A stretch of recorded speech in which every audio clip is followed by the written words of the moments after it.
క్రీస్తునందు ప్రియమైన సంగమ, ఆత్మదేవుని ఆత్మ శక్తిని బట్టి నిధనమునకై బైబిల్ స్టడీలో ప్లేగు అనే మాటని మనము ధ్యానిద్దాం. తెగుళ్ళు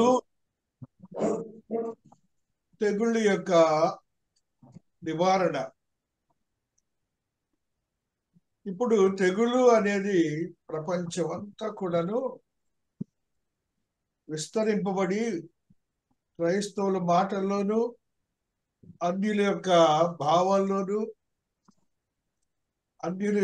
భావాల్లోనూ వారికి ఉన్నటువంటి కమ్యూనికేషన్ లో కూడా తెగులు తెగులు తెగులు అని వాళ్ళు మాట్లాడుతున్నారు.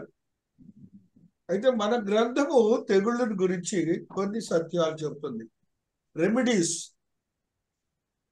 తెగుళ్ళను గురించి రెమెడీస్ చెబుతా ఉంది. ఈ దినమున మనము ఈ తెగులు గురించి చూసినప్పుడు ప్రకటనకారుడు ఒక మాటని మనకు తెలియజేస్తున్నాడు. 22వ అధ్యాయం 18వ వచనంలో మహాదేవుని యొక్క ఆత్మీయతలో బలపరచబడినటువంటి స్థితిని మనము చూసినప్పుడు adding word and taking out word. ఇప్పుడు మనకు జరుగుతున్నది ఏంటంటే తెగుళ్ళు అనేది వెరీ కామన్ అయిపోయింది. అయితే తెగుళ్ళలోని మహాదేవుడు ఆరోగ్యనాన ఈ గ్రంథంలో తెలియజేసింది ఏంటంటే, ఎవడైనను వీటితో మరి ఏదైనాను కలిపిన ఎడల రాయబడిన తెగుళ్ళు దేవుడికి కలుగు. చూడండి, దేవుడు స్పష్టంగా అలనాడు బైబిల్ గ్రంథాన్ని లిఖించి మనకి ఇచ్చినప్పుడు ఈ మాటను తెలియజేస్తున్నారు. ఇప్పుడు వింటున్నటువంటి మనం కూడా వినేవారుగానే ఉండకూడదు, అందులో సత్యాన్ని గ్రహించాలి. యాడింగ్ వర్డ్ అనే మాటలతో ఉన్న ఆ యొక్క ఆలయాలు ఉన్నాయే, మనం వెళ్ళకూడదు, వినకూడదు. చేతనైనంత వరకు అవాయిడ్ చేయాలి. మనకు చేతనైతే సువార్త ఎలాగ చెప్పాలంటే, ఎందుకు మీరు అలాగూ వాక్యం కానిది వింటారు, ఇక్కడ చూడండి ఆ మాట కలపకూడదు అంటున్నాడు దేవుడు అని. చాలా సున్నితంగా దేవుడు ఈ దినాన మాట్లాడుతున్నాడు. కాబట్టి తెగుళ్ళ గురించి ఆయన ముందుగా ఏం చెప్పారు, ఏదైనా వర్డ్ కలిపితే తెగులు వస్తుంది అన్నాడు.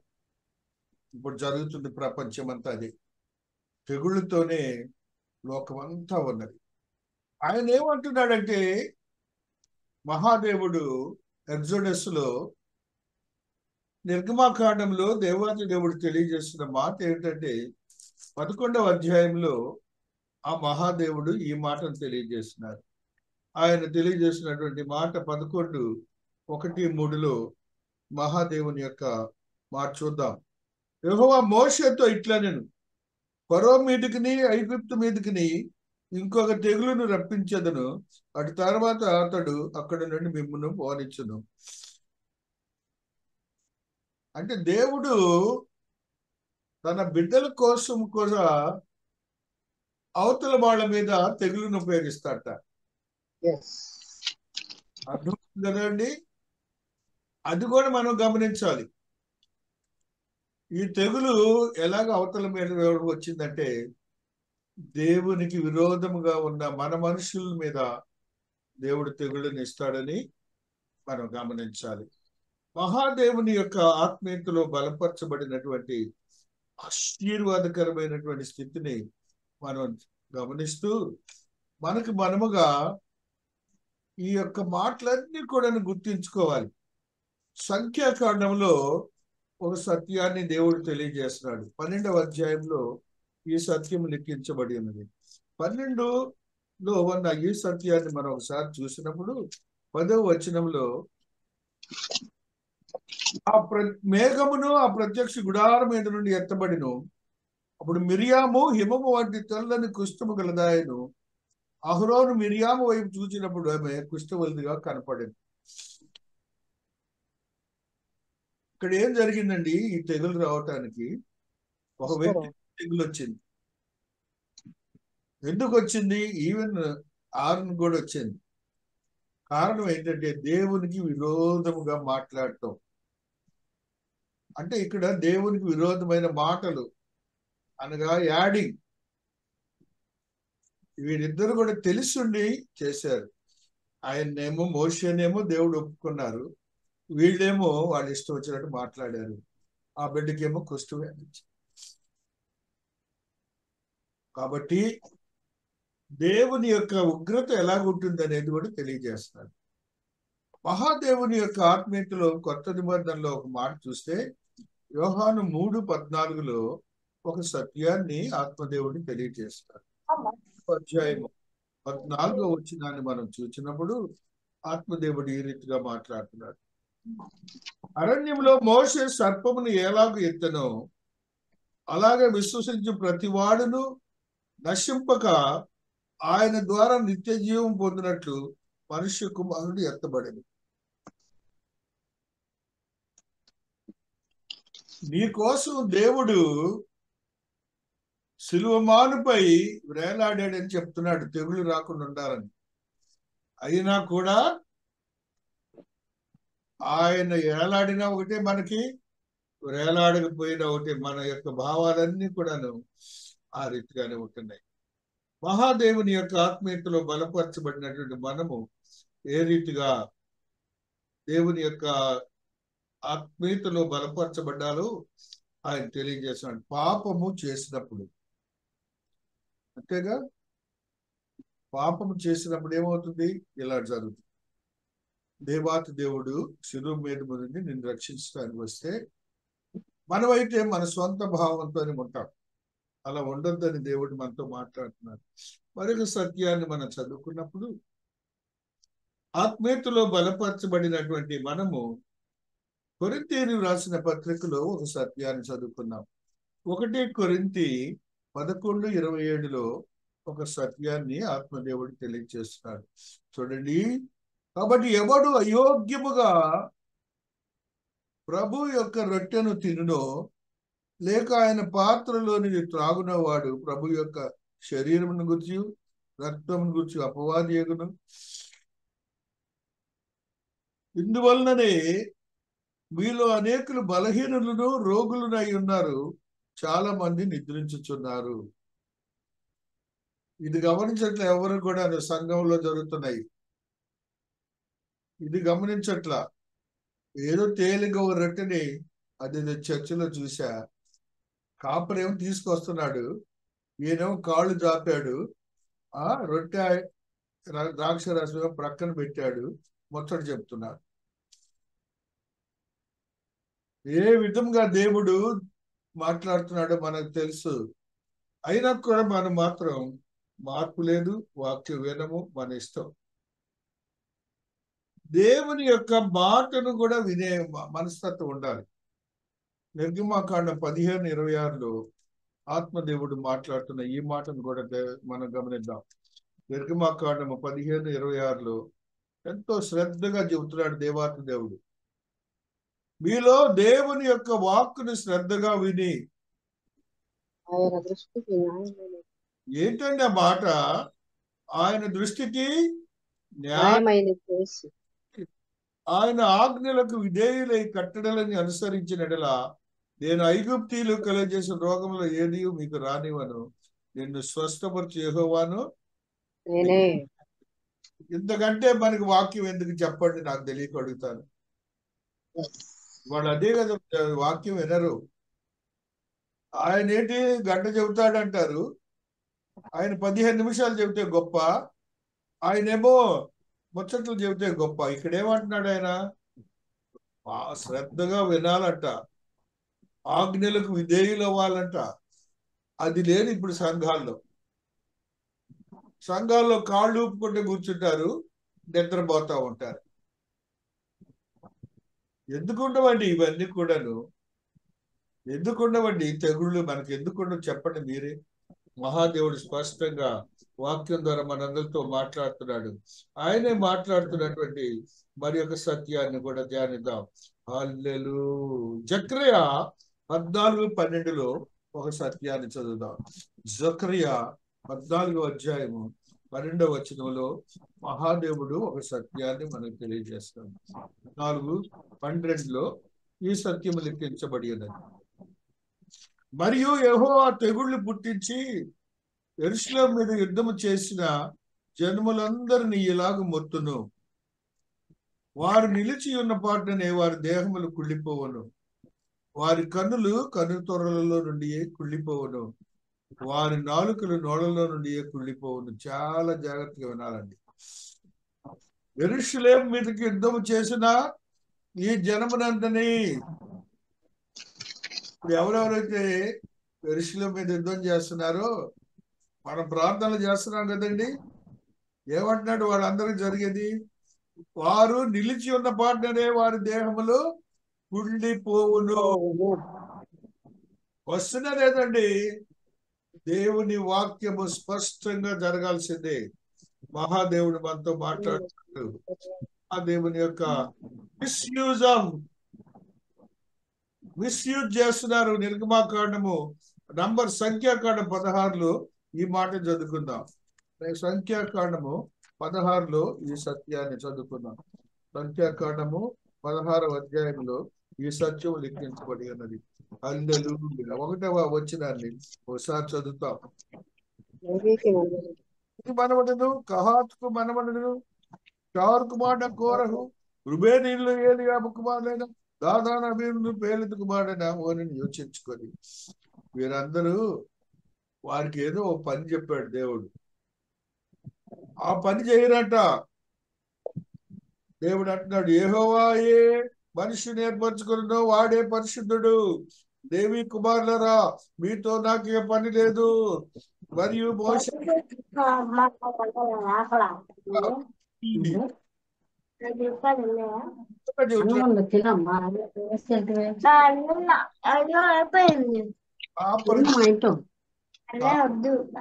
చేసిన పనులేమో యాజకులు చేసిన పనులేమో వాళ్ళు కూడా చేస్తున్నారు. ఎవరండి చేసేది? పెద్దలు, సంఘ పెద్దలు చేస్తున్నారు. నువ్వు కాపురావు అదే చెబుతున్నాడు. ఎవరైతే దేవుడు ఎందుకు చేసినట్టు వాళ్లే కానీ నువ్వు మరలా క్రొత్తగా నేను ఏదో అవ్వాలనుకోవటం కష్టం. అనాయిట్ అయిన వాళ్ళే, అంతేకాని ఎవరి పని వాళ్ళు చేయాలి. సంఘంలో తుడిచేవారు ఉన్నారు, చూడకండి అంతే. దేవుడు ఆశీర్వదిస్తాడు. దేవుడు ఆ యొక్క కాపురికి ఎన్ని ఆశీర్వాదాలని అందిస్తాడు. దేవాతి దేవుడు మాట్లాడుతున్నాడండి. మహాదేవుని యొక్క ఆత్మీయతలో బలపరచబడిన మనం లేగూస్ అనేది దేవుడు మనతో మాట్లాడుతూ ఈ యొక్క ఎహెజ్కేలు గ్రంథం 38లో ఒక సత్యాన్ని తెలియజేస్తున్నాడు. ఎహెజ్కేలు 38లో 17వ వచనాన్ని మనం చదువుకున్నప్పుడు మహాదేవుడు ఈ సత్యాన్ని మనకి మాట్లాడుతూ వస్తున్నాడు. 38:17 హల్లెలూయా. ప్రభువుకి యెహోవా సెలవిచ్చుదేమనగా, నిన్ను వారి మీదకి రప్పించదని పూర్వమందు ఏటేటా ప్రవచించు వచ్చిన ఇశ్రాయేలు ప్రవక్తలైన నా సేవకుల ద్వారా నేను సెలవిచ్చాను కదా. ఆ దినమున గోగు ఇశ్రాయేలు దేశంలోనికి ఆ దినమున కోపము బహుగా రగులుకొనును. ఇదే ప్రభువుకి యెహోవా వాక్కు. ఆయన కోపము బహుగా రగులుకొనును. ఇది గమనించలేకపోతున్నాం మనం అందరూ విశ్వాసులందరూ అండి. మీరు కూడా ఏంటంటే ఈ ఒక మాటలాగానే మనం చదువుకుంటున్నాం, వింటున్నాం. కానీ దేవుని యొక్క మనస్తత్వము, ఆయన యొక్క ఉగ్రత, ఆయన యొక్క కోపోద్రేకములు అందరి మీదకి తీసుకొని వస్తున్నాడు. అందరము కూడాను ఎవరికి దేవుని ప్రార్థన చేసి నాకు ఇస్తారేమో. ఉంటాం. ద్వితీయోపదేశకాండం 28:20 ఒక సత్యాన్ని చదువుదాం. మీలో 28:20లో ఇప్పుడు ఈ 28:20లో దేవుడు మాట్లాడుతున్న ఈ మాటను ఒకసారి చదువుకుందాం. ఓ నన్ను విడిచి చేసిన ఏ దుష్కార్యము చేత నీవు హతము చేయబడి వేగంగా నశించే వరకు నీవు చేయబోనుకోని కార్యములన్నిటి విషయములను యెహోవా శాపమును కలవరమును గద్దింపును నీ మీదకి తెప్పించెదను. నీవు స్వాధీనపరచుకుని దేశములో ఉండకుండా నిన్ను క్షీణింపజేయటం వరకు యెహోవా తెగులు నిన్ను వెంటాడును. ఏమన్నా సత్యాలన్నీ తెగులు కనబడుతున్నాయా అండి? అయినా ఇంకిత జ్ఞానం అన్నా కూడాను విశ్వాసుల్లో ఉండట్లేదు, కాపరులో ఉండట్లేదు, సువార్థికులో ఉండట్లేదు. లోకమంతా కూడా భ్రష్టత్వంలో నడుస్తా ఉంది. వీటికి రెమెడీలు చెప్పాను మీతో. ప్రార్థన చేస్తే కన్ఫెక్షన్, పశ్చాత్తాపంతో, సంఖ్యాకాండం 12:10లో మన పశ్చాత్తాపంతో దేవుని చెంతకెళ్తే ఆయన తీసేస్తాడు. అదే రీతిగా సిన్స్ ఒప్పుకుంటే, ఆయన ముందు పాపాలు ఒప్పుకుంటే దేవుడు తీసేస్తాడు. మిస్యూజ్ ఆఫ్ దేవుని యొక్క మాటలను మిస్యూజ్ చేసుకుంటే దేవుడు కోప్పడతాడు. అదే రీతిగా ప్లేగ్స్ నువ్వు ఒప్పుకోవాలి. దేవుడు చేసే కార్యాలని మనందరం కూడాను ఆశ్చర్యకరంగా మార్చాలంటే ఆత్మదేవుని యొక్క ఆత్మీయతలో సామెతల గ్రంథంలో ఒక మాటను కూడా చదువుకుందాం. సామెతలు 36లో దేవుడు మాట్లాడుతున్న ఈ మాటని ఈ రీతిగా చదువుకుంటూ వస్తుంది. సామెతలు 36లో ఈ మాట ఉన్నది.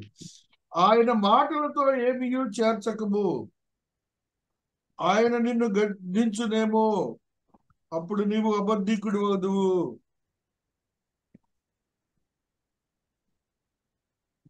మహాదేవుని యొక్క ఆత్మీయతను మనం విశ్వసించాలి. ఆత్మదేవుని యొక్క శక్తివంతమైన స్థితిని మనం పొందుకోవాలి అని మనం గమనించాలి.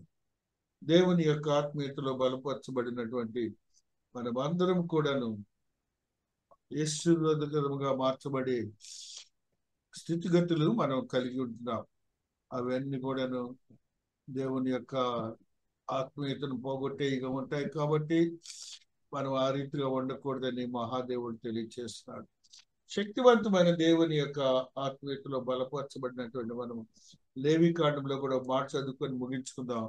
లేవీకాండం 26:14లో ఆత్మదేవుడు ఈ మాటని మనతో మాట్లాడుతూ వస్తున్నారు. మీరు నా మాట వెనుక నా ఆజ్ఞలన్నిటినీ అనుసరింపక నా కట్టడలను నిరాకరించినట్లా నా ఆజ్ఞలన్నింటినీ అనుసరింపక నా నిబంధన మీరినట్లు మీరు నా తీర్పుల విషయమై అసహించుకునే ఎడలను నేను మీకు చేయనిదేమనగా మీ కన్నులను క్షీణింప చేయనటియు ప్రాణమునకు ఆయాసకరమునటియు తాపజ్వరమును క్షయరోగమును మీ మీదకి రప్పించదును. మీరు విత్తనములు మీకు వ్యర్థములగును, మీ శత్రువులు వాటి పంటను తిందరు. నేను మీకు పగవాడనవుదును, మీ శత్రువులు ఎదుట మీరు చంపబడదరు. మీ విరోధులు మిమ్మల్ని ఏలిదరు, మిమ్మల్ని ఎవరిను తరుమకపోయినను మీరు పారిపోయిదరు. ఇవన్నీ సంభవించినను మీరు ఇంకా నా మాటలు వినని యెడల నేను పాపములను బట్టి మరి 7 మిమ్మను దండించదును. మీ బల గర్వమును భంగపరిచి ఆకాశము ఇనుములను భూమి ఇత్తడి వలె ఉండజేసెదను. మీ బలము ఉడిగిపోవును, మీ భూమి ఫలింపకుండాను, మీ దేశ వృక్షములు ఫలనీయకుండాను.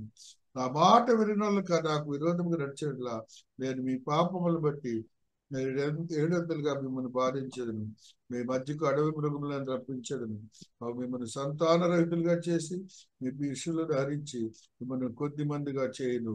మీ మార్గములు పాడైపోయాను. ఎంత స్పష్టంగా దేవుని మైండ్ తెలియజేస్తున్నాడండి. అయినా కూడా విశ్వాసులు గమనించలేకపోతున్నాం. గ్రంథాన్ని గ్రంథం చదివినప్పుడు వాళ్ళకే తెగుళ్ళు, ఆ ఇశ్రాయేలులకే అనుకుంటాం. దేవుని మైండ్ సెట్ ని మనం గ్రహిద్దాం. ఆ రీతిగా మనం ఆత్మీయతను బలపరుచుకొని దేవునికి ఇష్టలుగా ఉందాం. ఆ తెగుళ్ళని ఎలాగ నివారించాలనేది పాపాలు ఒప్పుకుందాం, కన్ఫెషన్ చేద్దాం, దేవుని సన్నిధిలో ప్రార్థిద్దాం. ప్రార్థన ద్వారా దేవుడు కార్యాలు చేస్తాడు. ఆ ప్రేయర్సే మనకి ముఖ్యం. 11:1-3 నంబర్స్ లో ఉంటుంది. అది గమనించి మన ఆత్మీయతను బలపరచు. దేవుడి పరిశుద్ధ వాక్యమును దీవించి ఆశీర్వదించును గాక. ఆమేన్.